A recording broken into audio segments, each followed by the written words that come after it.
Hello everyone. Today we're going to talk about probability.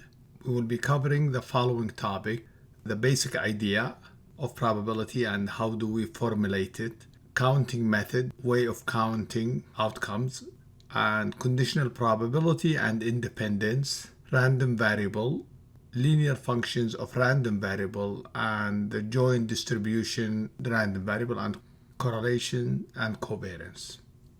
Now, when we talk about experiment, is a process that results in an outcome that cannot be predicted in advance with certainty. Now, this experiment could be engineering experiment, social experiment, biomedical experiment. So you have a system here with certain input, and if you cannot predict the outcome with certainty, then we call this experiment. So the outcomes, you may predict 20% it will be this value, or 99%, 95% will be this value. Or it could be the experiment social. For example, in a democratic political system, the input could be the people vote. The outcome, individual A may win or individual B win the presidency. But in a dictatorship political system, that's not an experiment. You already know with certainty who will win the election. So experiment is a process that give you an outcome you are not sure of. Examples that we are familiar with: rolling a die. That's an experiment. So you roll a die, the output could be 1, 2, 3, 4, 5, 6. You can predict there is 1/6% that the outcome might be 3. Or tossing a coin. That's an experiment, and the outcome head or tail. So I can predict, but I'm not certain. The face value will be head. Or the weight of a content in a cereal box. You can say 10 gram plus minus. Now, when we talk about sample space, so we have experiment.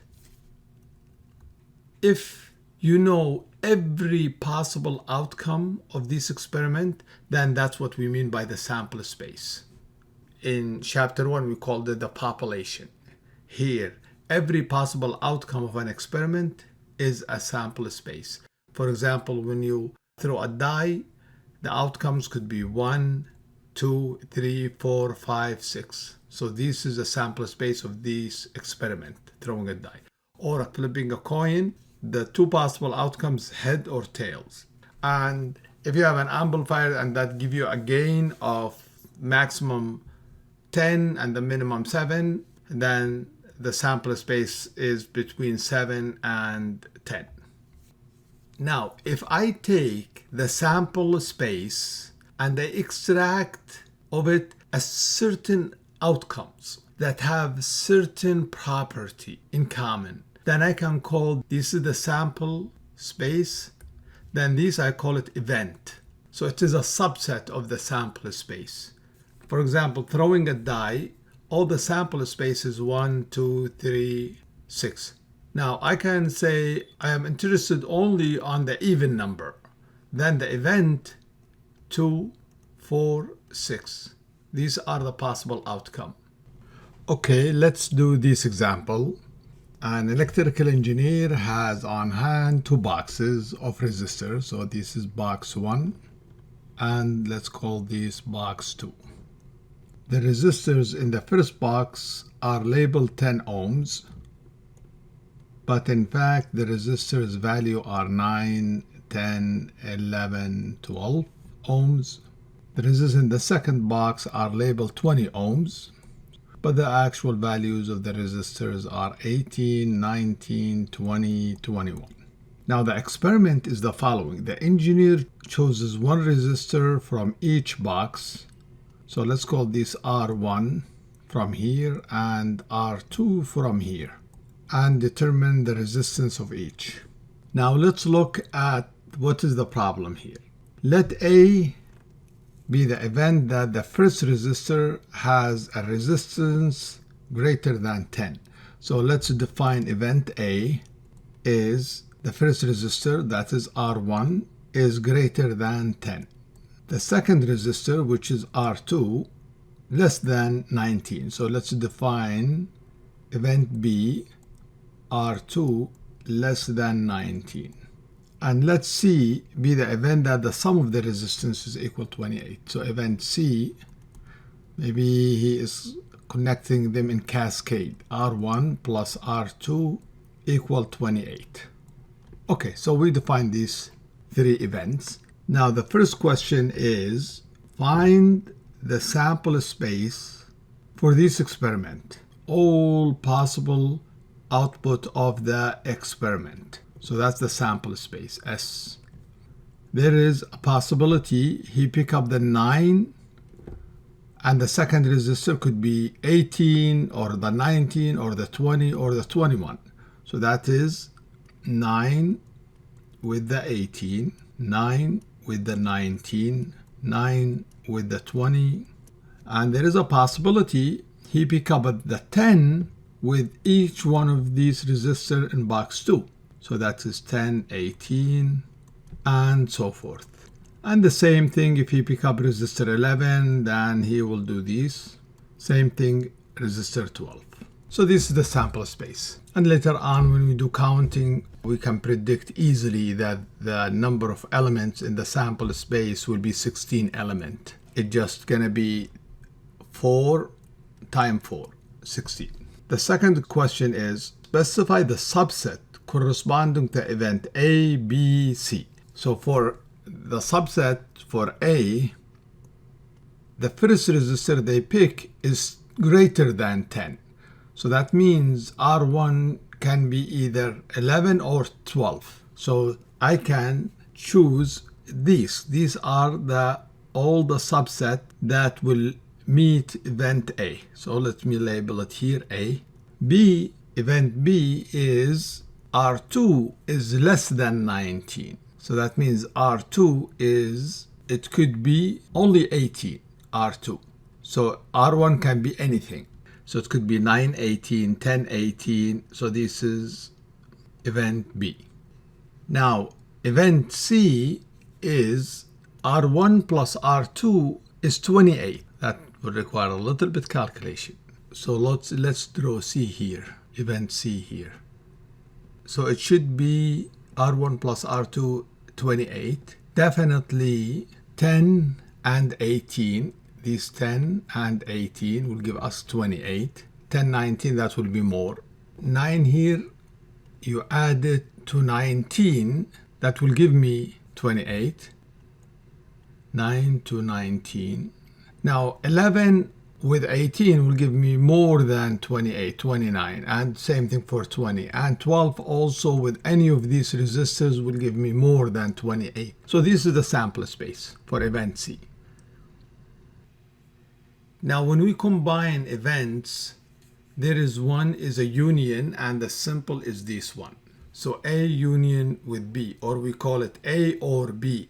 So if this is A union with B, is a new event that I define, and let's call it C, then C will happen if any outcomes of A or B showed up when I carried out the experiment. Then I say event C happened. And the subset of event C will contain all outcomes in A and B.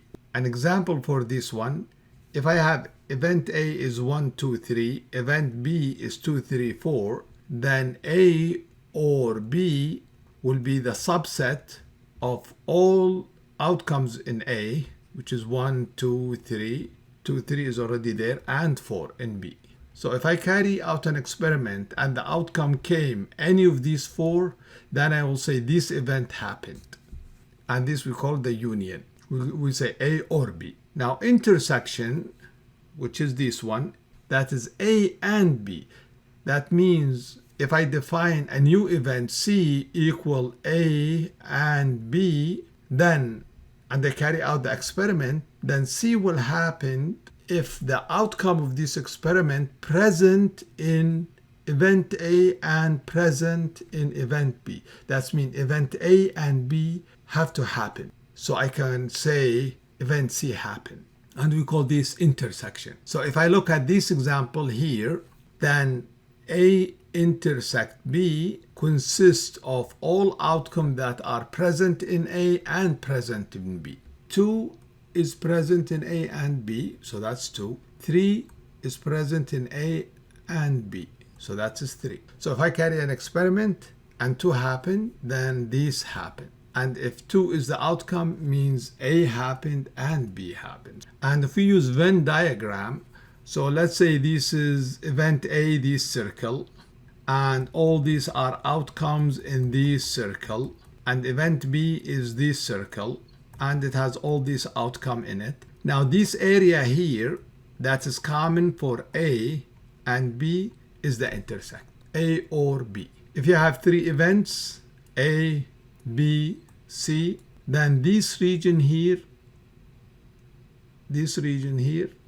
is A and B and C. So if I carry out the experiment and the outcome of the experiment is a point here, then I say A and B and C happen. If the outcome is a data point here, then only event B happened. This area here, A and B. Now, if I ask you, how about A or B?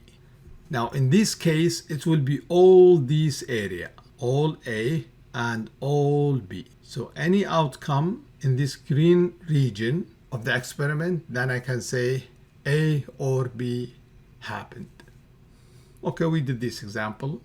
Now complement. If this is a sample space, and then I define these all data point here belong to event A, then the complement of A will be this one. The remaining data point that are not present in A, but present in the sample space.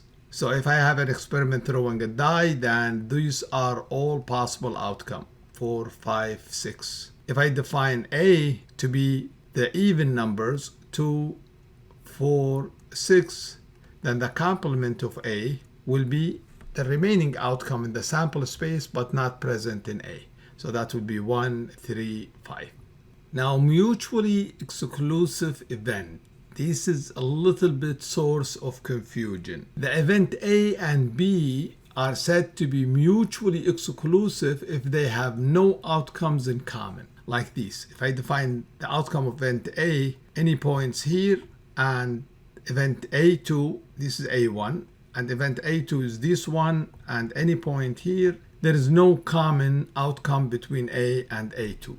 Then I say A1 and A2 are mutually exclusive. And if I told you I carry out the experiment and event A1 happened, then you can assume for certainty that event A2 did not happen. See, if I have event A, this one, and this is event B, these two are not mutually exclusive. And if I told you event A happened, there is a possibility B happened. If the outcome comes here in this region, then event A and B happen. But if A and B are mutually exclusive, and I told you event A happened, then the possible outcomes of the experiment is here. So B definitely didn't happen.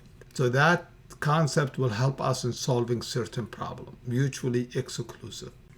Now in this example, we are back to the first example we did, boxes with resistors. And now they are saying, is it possible for event A and B both to occur? So let's just copy the subset we already generated. Okay, in the previous example, we found the subset A, B, and C. Let's redraw C with a green pen. 1018 is here, and so this is 1018, and 919 is this. So the green one is event C. Okay, so let's look at the question. Is it possible for event A and B both to happen? A is the red, B is the blue. Yes, it's possible because they have common data points, which is this. This outcome is in A and in B. So A and B can happen. How about B and C? B and C, they have a common output, which is this data point here, both in B and C. So if this outcome come out, then event B happened and event C happened. Okay, so that's good. How about A and C? Well, A is the red and C is the green. There is no common outcome. So these are mutually exclusive. So if one happened, the other one cannot happen. So these, no, they cannot happen. Which pair of events is mutually exclusive? Is A and C are mutually exclusive. Now let's come to the definition of probabilities. Each event in the sample space has a probability of occurring. That means if I have an experiment that I'm carrying out and all possible outcomes are here, then each outcome has a probability of it to occur while I'm carrying out the experiment. So for example, if I am throwing a die, the possible outcomes is 1, 2, 3, 4, 5, 6. If I ask you what's the probability if I throw a die, it will come 2. That's what we mean by the probability. So the probability the die will be 2, how many desired outcome here? Only 1, which is the 2. That's what I'm interested in. So that's only 1 possibility. How many different possibility in the sample space? There are 6 possibility. So that's the probability, 1 over 6. If I define event A to be the even number, so the possible outcomes is 2, 4, 6. So then I ask you, what's the probability that event A will happen? Well, how many desired outcome in the sample space here? 2, 4, 6. There are 3. Divided by the total possible outcome, there are 6 possibility. So that is half. So the probability that event A will happen if I throw a die is half. Now, if I have a sample space that contain all possible outcome of an experiment, and I ask you what's the probability of S of the sample space, definitely it will be 1. Because if I carry out the experiment, the outcome of the experiment definitely will be inside the sample space. So the probability that the sample space happened is 1.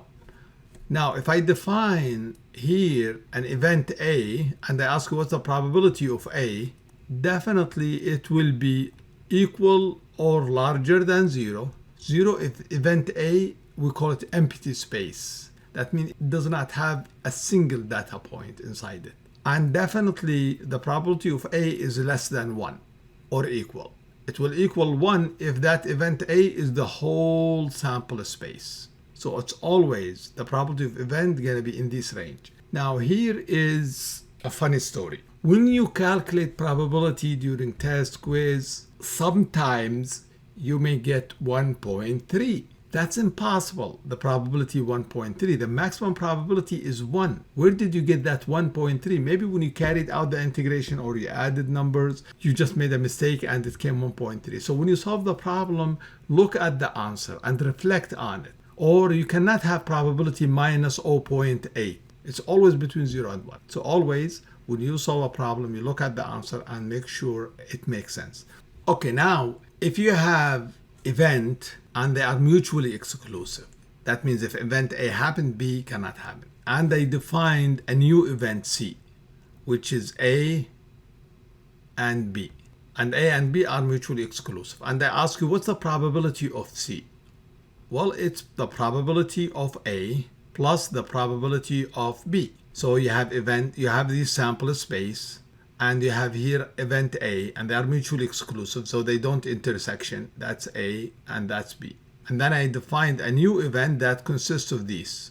So the new event C consists of all outcomes here in A and all outcomes here in B. So then the probability of C will be the probability A happened plus the probability B happened. And this is only if they are mutually exclusive. So if I have more than 2 events, and in engineering, you can think of this event like in communication. I can say transmitting a bit is an event A. Receiving the bit is event B. Then I can calculate all possibility. What is the probability that I transmit a 1, that event A, and receiving 0, event B. So this terminology, we have to be aware of it because we will apply it to engineering application or medical application or any field, political or financial. So we said if we have event A1, A2, AN are mutually exclusive, then the probability of their union is the probability of A1, A2, A3, AN. Now here is a tricky question.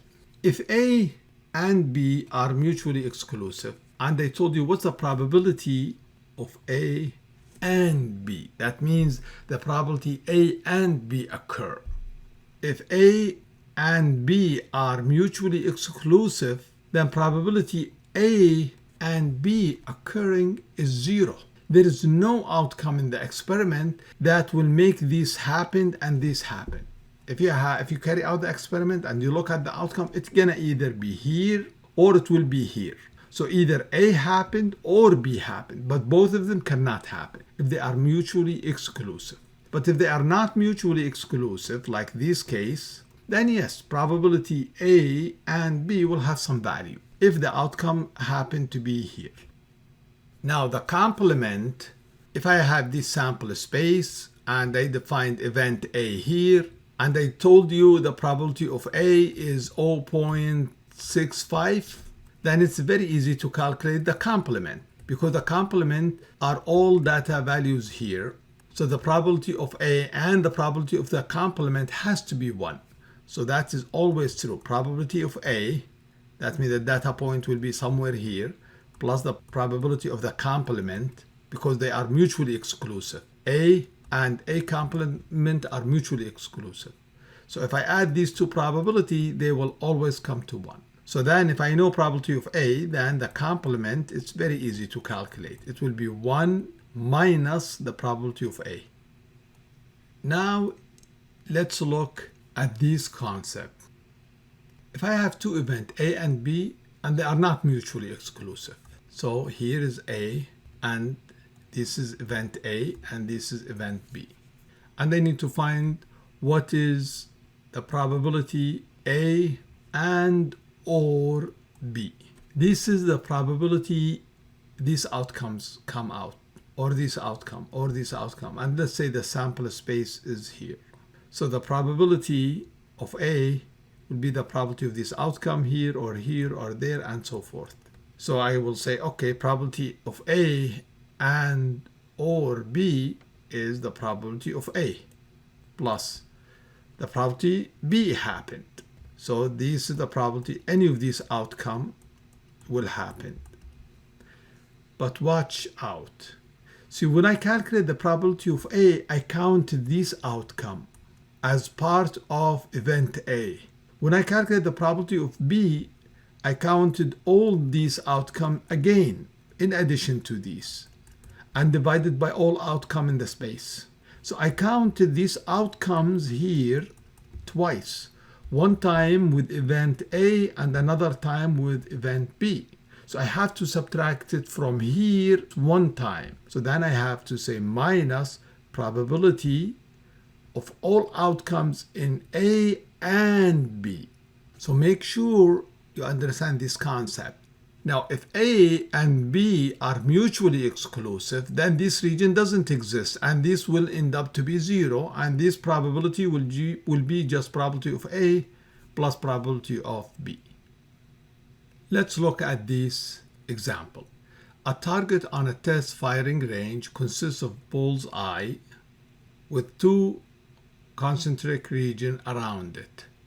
So we have one here and one here. So if I throw a projectile, the probability it fall in the bull's eye is 10%, so that's 0.1. The probability that it hits the inner ring is 0.25, so that's the inner ring here. The probability that it hits the outer ring is 0.45. What is the probability now the projectile hit the target? The target, that means the whole board here.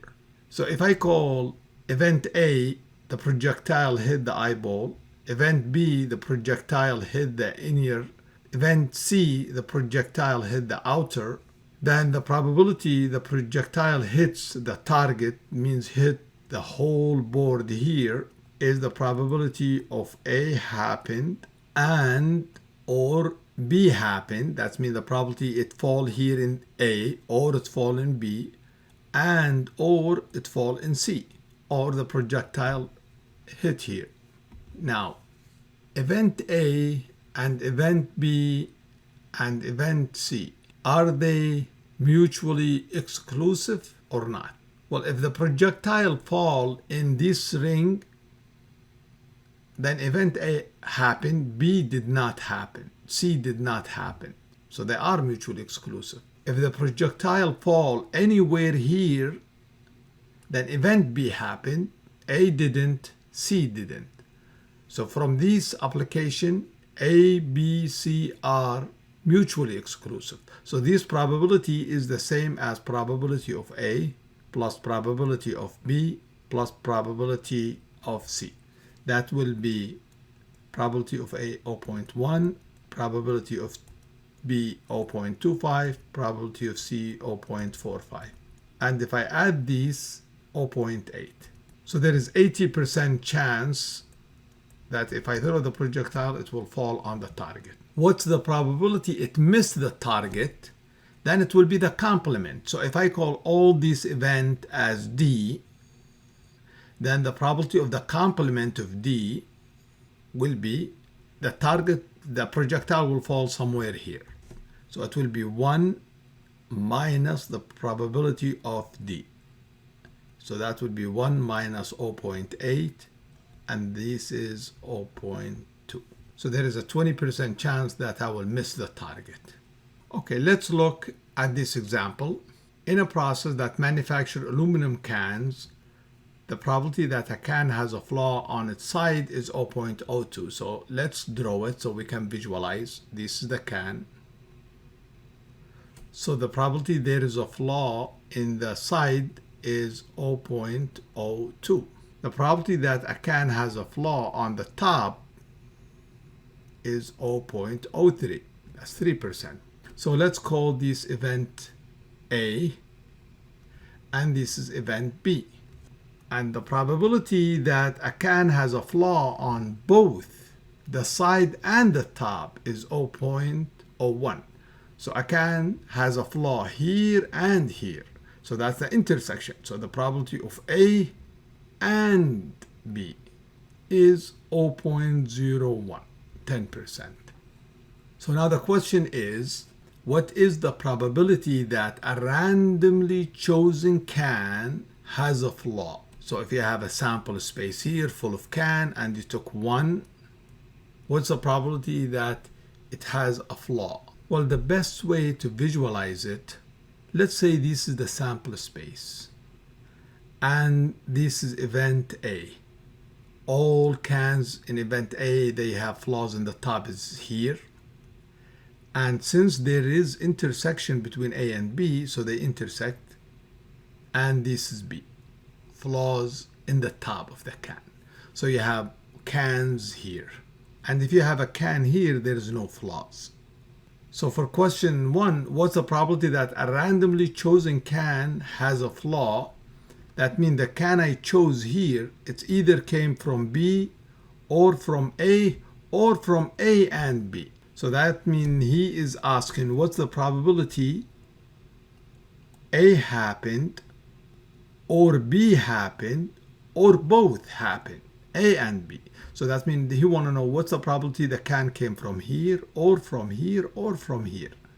So this is probability of A happened plus probability B happened, event B happened, minus, see as I said, these we counted twice, one with B and one with A, minus probability A and B happen. So that will be probability of A is 0.03 plus 0.02 minus 0.01. So the answer will be 0.04. So there is a 4% chance the can you draw will have a flaws either in the top or in the side or maybe in both, top and the side. So the question number 2, what is the probability that it has no flaw? That means what the probability the can came from this region, not from here and this. In this case, it will be the complement of this one. So it will be the probability no flaws is 1 minus the probability there is a flaw in the site or in the top or both. So it will be minus the probability of A and B or both. So that will be 1 minus 0.04. So that is 0.96. So there is a 96% chance the can will have no flaws. All right, I will stop here.